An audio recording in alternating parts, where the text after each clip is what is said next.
തിരുവുള്ളം ഉന്മയെഴുന്നേൽക്കവേണം. കാരണമായവരെല്ലാരും കൂടിയിട്ട് നന്മ വരുത്തി തരേണം. ആരാധനായനുമൻപൻ മിശിഹായും കൂടെ തുണയ്ക്കായിവർക്ക്. സ്വർഗസ്നായ ഞങ്ങളുടെ പിതാവേ, അങ്ങയുടെ നാമം പൂജിതമാകണമേ. അങ്ങയുടെ രാജ്യം വരണമേ. അങ്ങയുടെ തിരുമനസ്സ് സ്വർഗത്തിലെ പോലെ ഭൂമിയിലുമാകണമേ. ഞങ്ങൾക്ക് ആവശ്യമായ ആഹാരം ഞങ്ങൾക്ക് തരണമേ. ഞങ്ങളുടെ കടക്കാരോട് ഞങ്ങൾ ക്ഷമിച്ചിരിക്കുന്നത് പോലെ ഞങ്ങളുടെ കടങ്ങളും പാപങ്ങളും ഞങ്ങളോട് ക്ഷമിക്കണമേ. ഞങ്ങളെ പ്രലോഭനത്തിൽ ഉൾപ്പെടുത്തരുതേ, ദുഷ്ടാരൂപിയിൽ ഞങ്ങളെ രക്ഷിക്കണമേ. എന്തുകൊണ്ടെന്നാൽ രാജ്യവും ശക്തിയും മഹത്വവും എന്നേക്കും അങ്ങയുടേതാകുന്നു. ആമേൻ.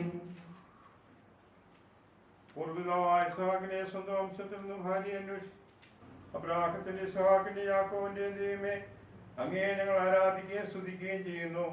എന്തുകൊണ്ടെന്നാൽ അവിടുന്ന് അബ്രാഹം തുടങ്ങിയ പൂർവ്വപിതാക്കന്മാരുടെ ദാമ്പത്യ ജീവിതത്തെ അനുഗ്രഹിക്കുകയും സഫലീകരിക്കുകയും ചെയ്തു.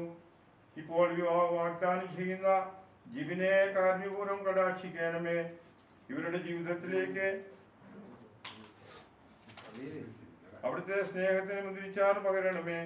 ഹൃദയങ്ങളെ പരിശോധിക്കുന്നതിനായ കർത്താവേ, ജീവന്റെ ആന്തരംഗങ്ങളിലേക്ക് അവിടുത്തെ ആരൂപി അയച്ച് സൈന്യം പകരണമേ.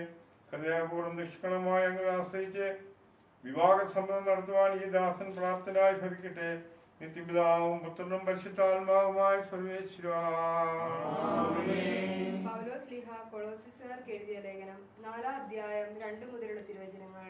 കൃതജ്ഞതാഭരിതരായി ഉണർന്നിരുന്ന് നിരന്തരം പ്രാർത്ഥിക്കുകയും ദൈവം വചനത്തിന്റെ കവാടം ഞങ്ങൾക്ക് തുറന്നു തരാനും ഞങ്ങൾ ക്രിസ്തുവിന്റെ രഹസ്യം പ്രഖ്യാപിക്കുവാനായി ഞങ്ങൾക്ക് വേണ്ടി പ്രാർത്ഥിക്കണം.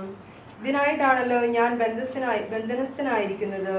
പ്രസംഗിക്കാൻ എനിക്കുള്ള ഉത്തരവാദിത്വം അനുസരിച്ച് ആ രഹസ്യം ഞാൻ പ്രസ്പഷ്ടമാക്കാൻ ഇടയാക്കുന്നതിനു വേണ്ടി നിങ്ങൾ പ്രാർത്ഥിക്കുകയും പുറമേ ഉള്ളവരോട് നിങ്ങൾ വിവേകപൂർവ്വം വർത്തിക്കുകയും സമയം പൂർണ്ണമായും പ്രയോജനപ്പെടുത്തുക. നിങ്ങളുടെ സംസാരം എപ്പോഴും കരുണാസമൃദ്ധവും ഹൃദയവുമായിരിക്കട്ടെ. ഓരോരുത്തരോടും എങ്ങനെ മറുപടി പറയണമെന്നും നിങ്ങൾ മനസ്സിലാക്കിയിരിക്കണം.